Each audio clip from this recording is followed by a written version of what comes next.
Shedeur, obviously you talked a lot last year about how Deshaun mentored you guys and helped you guys in more like a classroom setting, and then he was out in the field a little bit later in the season. But how has your relationship with him kind of grown, and what's it been like with him in the first couple weeks, especially now that he gets to be out on the field full time? Yeah, well, it was great. He's a vet. He did a lot. He accomplished a lot in his career, obviously. So, like when I have questions about certain things, I ask him like, "What you think about this?" And I just like hearing his perspective of problems that I could have, or the way how I think about things, and just hearing the way how he think of things, and hearing the way how Dylan think of things, and hearing the way Coach think of things. Like all those things, you just gain other people's perspective to form your own thought and what you want to do.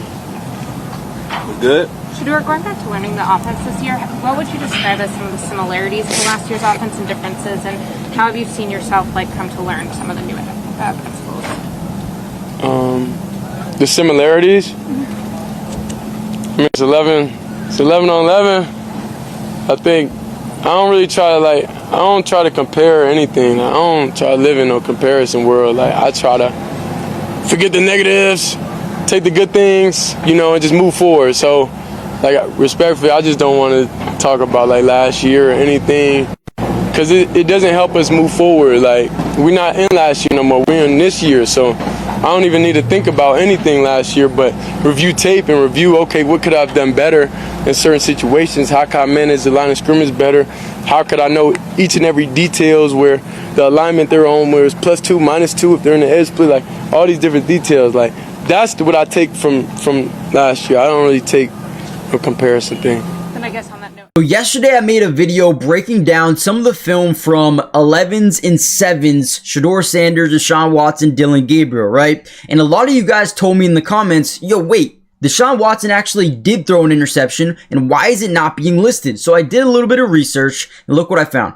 So here was Deshaun Watson dropping back in the pocket, right? He's got the GoPro on his head, but he looks like he's trying to take a one-on-one or a yes-no read down the right sideline to Jerry Jeudy. D'Angelo Ross all over this thing, does a really good job playing the ball, but it looks like he drops it last second. So if this is what you guys are talking about, let me know in the comments down below. I think it was a dropped interception, but definitely should have been an interception here for the defense. Not a great throw, and I think you guys were arguing that, hey, almost everyone threw a pick. Taylor Green only had one opportunity. Dylan Gabriel at 4 threw a pick there. Shedeur did throw one, but it looked like it was more Jerry Jeudy's fault than it was not. And then Deshaun Watson looks like he should have thrown one here, but it dropped by the DB. Let me know what you guys think. But we do have some new footage. I do want to say big shouts to the reporters and the Browns for putting out some more footage. We're going to look at it. Do me a favor and comment down below. What do you think about this quarterback battle? Who's going to be the one? Who's going to be the two? Who's going to get traded? Let me know. So you got to understand that the media was not allowed at this practice, so the footage that we're getting is not very good whatsoever, but we can definitely manage. So right here, you see Shedeur drop back again. This is just one camera strictly on Shedeur. That's a really good ball. You could tell. See if I could slow it down here. Really good ball. There was one the other day that wasn't a tight spiral. This one is a beautiful football. Finds his man underneath for a nice chunk of yardage here. That is Tylan Wallace. So it looks like on this rep, he's probably with the 2s. They also showed some more clips of Deshaun Watson as well, which we're going to look at. Now, here's another one from Deshaun Watson. Again, I saw a clip from LaShawn McCoy saying that everyone in the building believes Deshaun Watson's coming back with like a new layer of confidence this season, which is a good thing, right? If you're a Browns fan, it's a good thing. But if you're a Shedeur fan, there's going to be a lot of work to do. But that's what you want, right? If you love Shedeur, you understand that that dude, Shedeur Sanders, he wants competition. He doesn't want it to be handed to him. We know the media, the fans, everybody loves Shedeur. The players love Shedeur, right? But he wants to earn it. He wants to make sure, hey, I'm going to come in this building every single day and work. And I think Deshaun Watson is giving him a good run right now, which is a good thing. It's a really good thing. But here's a good ball to Casey Concepcion down that left side. Looks like he gets in bounds. I think Casey's going to be a good player. He's got to work on his hands a little bit. There was one throw down the field in Wednesday's practice. That was a dime, but he dropped it. But there's a good one right there. So going back to this for a second, I do want to talk about it. Before we actually do so though, hit the like button. Let's see if we can get over 1,000 likes on the video. Like I said, if you guys want non-stop Shedeur Sanders, Deshaun Watson, Dylan Gabriel, Taylor Green updates, just comment down below P2.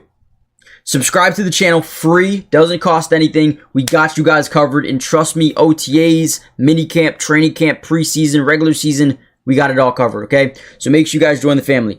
Now, when I look at this, I do see that interception. We can even go back and look at that play, but I've already done it a couple of times. It's going to be a combination of the ball probably should have been placed to the opposite shoulder, one, but two, and probably even more importantly, way more importantly, wide receivers need to come back to the football. I get it. There's no pads on, so you're kind of bracing for impact as if he's going to get hit, right? You can't do that. You can't do that. You go attack the ball. Okay, that's my opinion of it. Maybe I'm stupid. Maybe I don't know what I'm talking about. But I do think that is a dynamic that we need to talk about more. Ultimately, Deshaun Watson got 10 more reps, which tells me that he's probably getting more opportunity, more look to be the quarterback, one. But two, outside of that pick that could have gone either way, Shedeur Sanders was, let's just say, 7 of 10. Okay, as a quarterback, you want completions, right? You need to have completions. Now, in 7-on-7s, going 13 of 21, that's not good and probably should have been an interception. You want completions. You don't want to miss 50% of the balls you throw. So 7 of 11, in my opinion, is pretty damn good. So Shedeur Sanders did have a good practice. Dillon Gabriel was not good at all, and Taylor Green only got 1 rep. Here's another one from Deshaun Watson. I believe he's throwing to, and again, it looks like Dylan Sampson's on the sideline again. So that's 2 practices in a row. I don't think he's playing. But here's a ball down the field to Jamari Thrash, who goes up and gets it. High points it. Good job. Plucker. Now, what's interesting with the Cleveland Browns, and we'll look at it in a second. Also, by the way, this DB, yeah, probably would have made the tackle. Probably would have nailed him in the air. Oh, but you know what's interesting to see here? You see Jerry Jeudy, but Jamari Thrash is working with the ones right now, man. That is interesting. Now, again, you have to understand that KC and Denzel Boston are still working their way up the depth chart. They will probably be starters. But Jamari Thrash is making a name for himself. At least over the first week of practice, I've seen him a lot. But ultimately, let's go to the depth chart really quick. Let's go see the Cleveland Browns. What's interesting about this team is you're probably going to have 2 brand new starters on the offensive, or not 2, almost 5. Spencer Fano is your starting left tackle, for sure. Day 1, I can almost guarantee it. Zion Johnson will be your starting left guard, brand new. Elton Jenkins, brand new center. He could even be your right guard. But Parker Brailsford is someone that they think could be the starter at center, and they move Elton Jenkins to guard. I think that could be really cool. And then you have Titus Howard at right tackle. So you could have, or Austin Barber is another guy they drafted in the 3rd round. You could have 5 completely new offensive linemen this season, which is a good thing. If you guys remember last year, hey, those games Shedeur Sanders were starting, dude, I prayed every game that the offensive line would not be the same as they were the week before. And my prayers were not answered. That offensive line was terrible. Before we get back into the video, I do want to say PrizePicks is one of the easiest apps to use, and I am absolutely in love with it. All you got to do is pick more or less on some of your favorite players, and with the NFL season right around the corner, I've decided to put an NFL futures pick in. You guys can let me know in the comments down below what you would do, or let me know what you think about my selection. Also, if you use my promo code, it will be in the link in the description. You can play $5 and you get $50 instantly. Guys, it is worth it, trust me. But ultimately, let me know what you guys think. Am I crazy? But I'm going Aaron Rodgers, more than 19.5 passing touchdowns. I feel like with Michael Pittman, with DK Metcalf, with Jeremy Bernard, there's just no Pat Freiermuth, Darnell Washington. There's no way he doesn't go over 19 touchdowns. No way. Right, I mean, at least in my opinion. But then I'm also pairing that with an Ashton Genty, more than 975 rushing yards. I just feel like Clint Kubiak's offense, they're going to run the ball. And then Mendoza to start less than 9 games. So I definitely like this. Let me know what you guys think in the comments, and let's keep going. Here's another one from Watson. It seemed like ESPN Cleveland posted a lot of clips of Deshaun Watson. I think it was like 4-1 Shedeur, no Taylor Green, no Dillon Gabriel, which shows you guys right away, this is a Shedeur Deshaun Watson battle, and it's going to continue on. But here's one down the field, looks like a beautiful football, and Isaiah Bond's wide open. Now, listen, wide open. Yeah, you can't mess that up, right? Shedeur would have hit it, anyone would have hit it. These look like they were 11s, dude. I cannot wait